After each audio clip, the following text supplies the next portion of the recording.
Nashik Mumbai railway वाहतूक ठप्प झालेली आहे।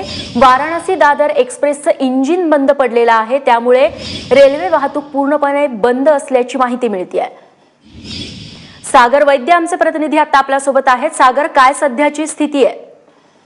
रेश्मा, सकाळी 9 वाजेच्या दरम्यान ओढा गावाजवळ दादर एक्सप्रेस जे आहे तिचं इंजिन बंद पडलं होतं आणि त्याच्यामुळे मागच्या 2 तासापासून महानगरी, मंगला, गोदावरी, पटना एक्सप्रेस अशा अनेक गाड्या ज्या आहेत त्या ठिकठिकाणी खोळंबलेल्या आहेत। चाकरमानी जे आहे विशेषतः ते याच्यामध्ये प्रचंड वैताग त्यांना आलेला आहे, कारण 2 तासापासून गाड्या ज्या आहेत त्या लेट आता सुरू आहेत।